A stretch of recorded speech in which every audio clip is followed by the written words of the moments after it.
soo dhawaada saaxiibayaal meel walba joogtiin si walba maqalkii muuqaalkii idin soo gaarayo yes saddex dhibcood oo muhiim ah waa qaatamaate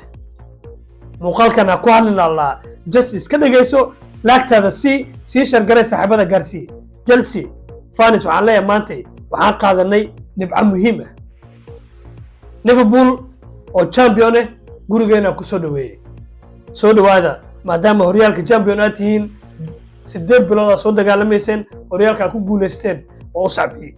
garoonka ku soo dhaweeyay sacba u galay safa u galay waa u sacbi laakiin sacabka ma ku xigay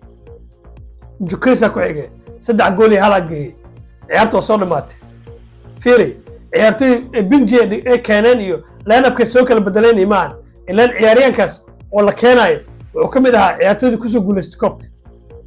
goolasha laliine bari kuma dhalan oo Liverpool goolasha iskama sii deyn balse macalinka Liverpool maanta line-upkiisi waa xaqiiq wuxuu ka bedelay oo waxa dhigi karnaa line-upkiisi adkaa kulamo ciyaarin kooxda Chelsea waa xaqiiq laakiin ciyaartoyda garoonka ugu jirta Liverpool waa ciyaartoyda horyaalka Premier League kula soo guuleystay ma ahan ciyaartoy hadda la soo saxay goolasha hadalne taasi kuma dhalan oo adeeg ibnuun adag ayaan u soo bandhignay kooxda Liverpool waa champion of England la isku haysto horyaalkii 20aad ku guuleysteen laakiin muhiim uu ahaa kulanka Liverpool muhiim uma ahan oo waayo horyaalka ku guuleysteen Chelsea muhiim u ahaa saan ugu soo baxnay Champions League xil ciyaareedkii afraad inaan Champions League ka maqnaano macquul ma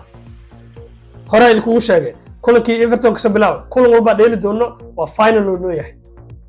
Fulham Everton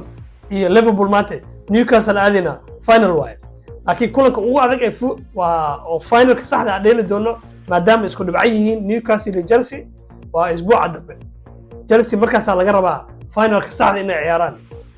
ninkii ka sayid ahaa boos sax loo helay oo right back Palmer fobkiisii ku soo laabtay banooni fiican oo soo bandhigay maanta waxaan leeyahay taageerayaasha Chelsea hambalyo maanta saddex dhibcood oo muhiim noo ahayd aan qaadanay top 4kii Champions League oo soo bixina xaqiiqo maanta iyo noqday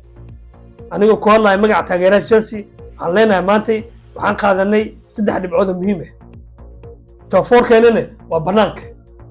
Champions League ilaa ciyaareedka dambe Chelsea iyo xoogweynta England waa soo laabatay aan ku leeyahay muuqaalka dug soo gaaro shishar garay saaxiibada gaarsii muuqaalkan laag badan soo u gaaro saaxiibo badan sida adigu kale